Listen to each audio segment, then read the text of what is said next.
Assalamualaikum warahmatullahi wabarakatuh. Selamat pagi, siang, dan malam. Yang menontonnya pagi ya selamat pagi, yang menontonnya siang selamat siang, yang menontonnya malam selamat malam. Untuk kalian yang berada dimanapun dan kapanpun, semoga diberikan kesehatan dan barokah buat kita semua. Amin. Perkenalkan diri, nama saya Ahmad Jajaluddin. Kali ini saya akan menjelaskan tentang bagaimana sih perkuliahan yang ada di pendidikan bersekolah dasar. Khususnya bagi saya sebagai putra ya gitulah, putra di PGSD, karena PGSD itu identik dengan cewek, kebanyakan cewek. Nah, saya di sini akan menjelaskan bagaimana sih belajarnya pendidikan guru sekolah dasar di masa perkuliahan. Nah, nanti kalian jangan kaget kalau misalkan khususnya buat putra nih ya, cowok nih, masuk ke PGSD itu jangan kaget bila nanti masuk kelas itu banyak cewek. Pertama cewek, yang kedua nanti kalau kalian udah terjun ke sekolah dasar, kalian harus jadi benar-benar jadi bapak sungguhan ya, bapak sungguhan yang mencintai anaknya. Nah, di sana bahkan jangan kaget gitu. Nah, di sini kita akan belajar tentang mata pelajaran yang akan diajarkan di SD, terus juga akan belajar tentang seninya, agamanya, terus mata pelajaran dan psikologi, bimbingan konseling dan pendidikan inklusif. Kalau di kampus saya itu kita belajar itu yang intinya gitu. Yang saya sukai di PGSD ini itu di bidang seni. Kenapa saya suka seni? Karena kita praktek langsung. Pertama, praktek untuk memainkan alat musik itu dan membuat aransemen musik, aransemen lagu atau musiknya kita membuat sendiri, khususkan untuk anak-anak SD, lagu-lagu anak. Itu seni yang di seni musik. Kalau di seni tari dan drama kita praktek lagi, yaitu membuat tarian, membuat drama untuk sekolah dasar, bagaimana untuk menjadi menarik dan bisa dilihat oleh siswa sekolah dasar. Itu pernah dicontohkan dulu di pagelaran seni tari, musik, dan drama.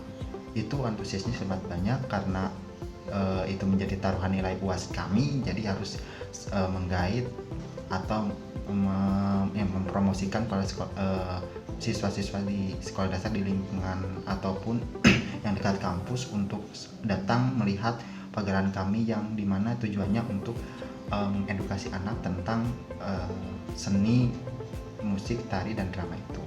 Saya dulu mengambil tari, drama, dan musik itu tentang tumbuhan-tumbuhan yang dimana mempunyai manfaat untuk kesehatan. Nah, mereka itu dikasih tahu dan memberikan informasi dengan menggunakan tarian, musik, dan drama itu. Itu yang sangat menarik buat saya, itu berada di semester 3. Terus kita juga belajar tentang psikologi anak dan bimbingan konseling. Jadi kita akan mengetahui bahwa anak yang mempunyai masalah, yang harus kita beri kasih sayang, kita kasih perhatian lebih, itu mana terhadap anak-anak yang siswa sekolah dasar itu. Terutama nanti kita akan belajar di pendidikan inklusif, bagaimana kita mengetahui untuk mengajar di pendidikan khusus gitu, atau siswa-siswa yang istimewa ini, bagaimana caranya kita, misalkan seperti cara mengajar atau cara menyayangi siswa tunarungu, tunadaksa, ataupun tunawicara, seperti itu.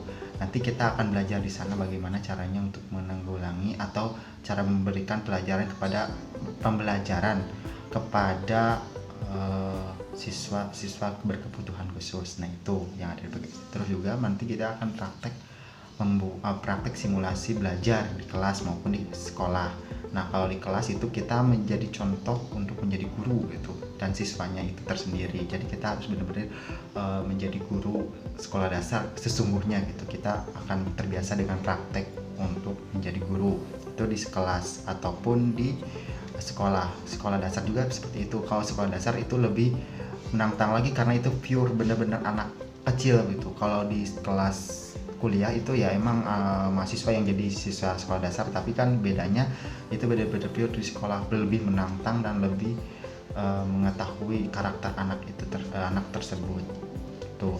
Terus juga kalian nanti akan mendapatkan ilmu gitu, ilmunya tuh lebih dari yang biasanya belum diketahui akan kalian dapatkan PGSD gitu.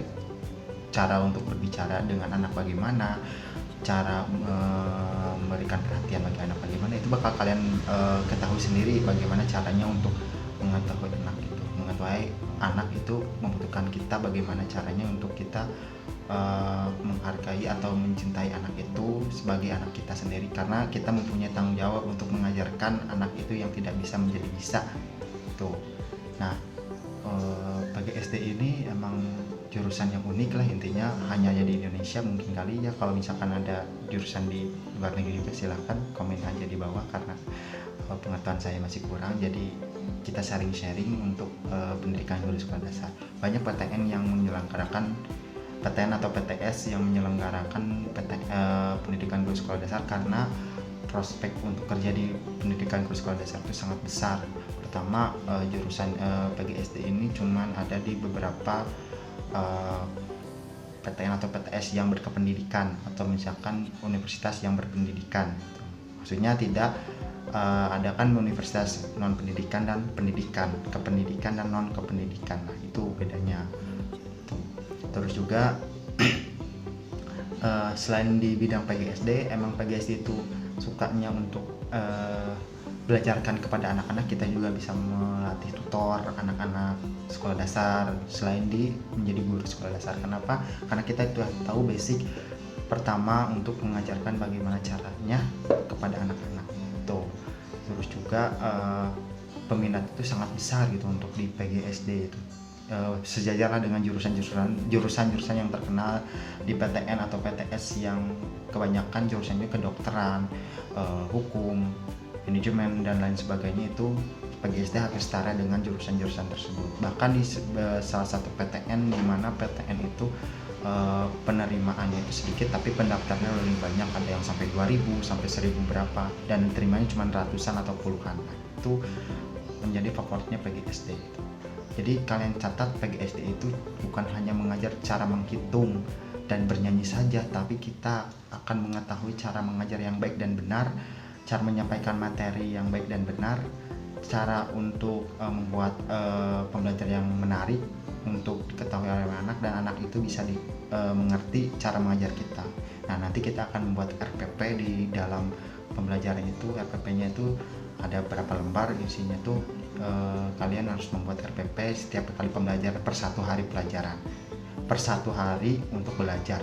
Jadi kalau misalkan yang menggunakan tematik itu per 1 pembelajaran, kalau menggunakan kata SP berarti per mata pelajaran itu. Jadi kalian tetap semangat yang mau masuk PGSD, karena PGSD itu pasti kalian ceria muka-muka ceria. Terus juga kalian tidak akan terlalu stres dengan jurusan ini, karena kalian akan bertemu dengan anak-anak, apalagi anak cewek yang dimana suka anak-anak kecil. Sekian dari saya, tetap semangat yang mau masuk PGSD dan tetap percaya. Assalamualaikum warahmatullahi wabarakatuh.